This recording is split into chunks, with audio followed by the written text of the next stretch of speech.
Wai rarara ka rasa ƙiryan da za ka ma ba 'yan arewa sai wannan. Kwastoma ne kai? Kwastoman me?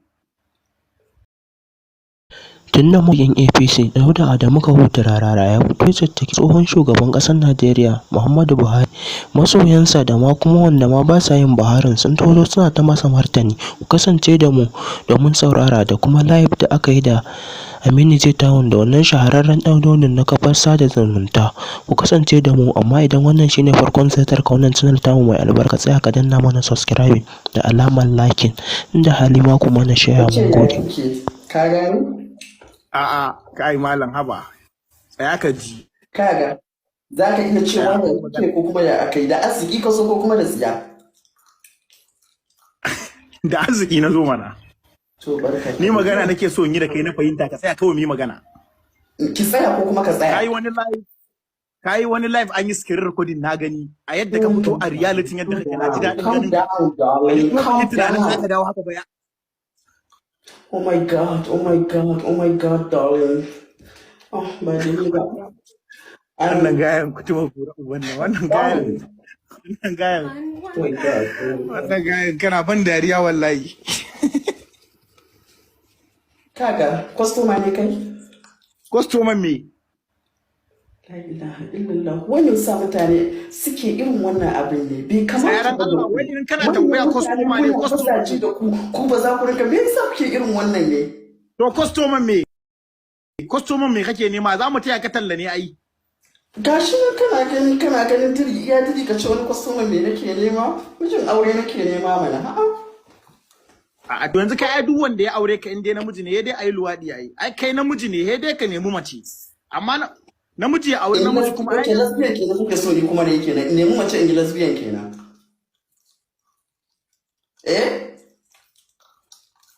Shi ne abin da kake so kenan in nemi mace in lesbian. A'a, lesbian ai mace da mace ne. Kai namiji ne, namiji ya aure ka ai luwadi za a yi. Mace in lesbian. Abinda Allah ya haramta kenan kake so in je na yi ko?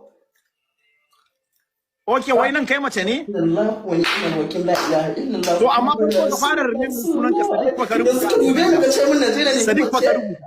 Inna lillahi wa inna ilaihi raji'un. Mace fa kace in je na nema. Wannan sai na yi sallar dare yau. Allah na tuba, astaghfirullah azim. Allah na tuba Allah. Okay, yanzu kai namiji mijin aure kake nema? To kai me ka gani? Darling. To Allah kawo na gari. Allah kawo na gari. Amin sun amin. Na gode. Amma ba kana karar mu da ruwan kai fa. Ka san na sha ganin yan iska amma ba kuma ganin giredin dan iska irin ka ba. Oh baby, come on darling. Come on darling. Oh my God. Oh my God. Oh my God. Amma kai mana kana jinin haila dan Allah, kana jinin haila duk wata? To na ne auren kuma tukunna da zan yi jinin haila. Aure na ɗaya kuma ya mutu, ya'yana biyu nan da ka gani. Amma ka taɓa yin jinin haila tsakaninka da Allah? Ka ga malam, ka ce min da arziki ka zo, kar a je bangaren kuma da bai kamata ba. A ai tambaya ne, haba Sadiya. Kada a je bangaren da bai kamata ba. Iyayen mu suna zo lafiya yanzu mu ja musu. Okay, wai zagi, ni da nake zagi da a biya ni, na daina ne yanzu ai. To kuma tun da ka daina an shi kenan darling, thank you. A'a ba dalib ba. Kai. Ka fi lafiya gwasta, ni wallahi dariya kake bani wallahi. Ka san mugun nishadi kake sani? Thank you darling, ai haka nake so. Oh my God. Ka san dalili? Allah ne da kanshi yace sai ya sa mutum 1000 a wuta kafin ya sa ɗaya aljanna. Allah an ba irin ku mu za ka kai wuta. Oh my God darling. Thank you. Thank Allah ya shirya ka, lafiya ce. Allah ya shirye ka. Thank you, bye bye. Darling, bye bye. Have a nice day, darling. And next customer. Oh my God, oh my God. Next customer. Customer ya daga mun hannu. In ka san kai customer ne kai ka daga mun hannu. Oh my God, darling. Wai rarara ka rasa ƙiryan da za ka ma ba 'yan arewa sai wannan. Wayyo malam, sannu da zuwa. Idan baka sani ba, mu yanzu fa mun waye sosai. Ba kaman da ba ne, ka zo lokacin Goodluck ka giya mana wannan, ka zo lokacin Buhari ka ce ai sai shi ai koya je masa awaka shine cin gaba, a bashi shekara 4 ko shekara 5 in kai ne shi, amma wai don ni na faɗa ma kaina ne fa, yanzu kuma ka zo ka ce Buhari ya gama mana da kasan kafin ya tafi, wato Tinubu yana kokari har da wani masa wani banzan waka wai yan arewa suna godiya. Kai da waye a arewan? Kai da wa? Domin idan kamar ma baya ma karanta comments dinsa.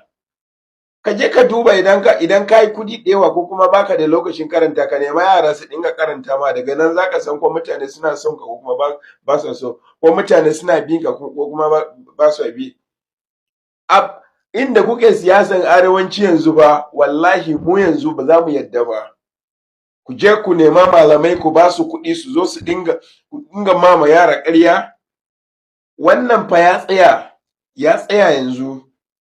Ku haɗa mu kai da Kiristoci, ku haɗa mu kai da mutanen kabila daban. Wannan duk ya tsaya. Wai to, wannan ma kana tunani kuwa?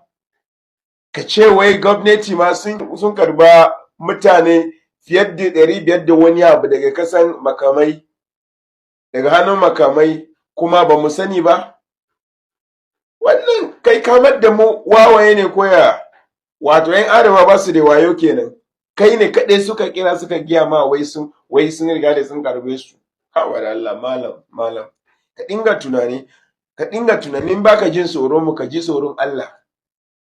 Ka ji tsoron Allah. Wai Tinubu ‘yan arewa suna godiya. A wanda ya ga godiya, kai da riga da an baka kuɗi, ga mutane suna ta shan wahala. Ko abinci mutane sun kasa ci. Amma abin da ya kamata ka sani yanzu, tun da ya riga da an farka mun farka, kuma ba jan baya. Mun san dai ba kowa bane, ka tuttura wasu, ka tura wannan yarinyar nan ta zo ta ma mutane zagi, ta ce mene ba ta san ba mu da gaskiya, ba mu da meye. Mu dai mun san muna da gaskiya, ku ne ba ku da gaskiya.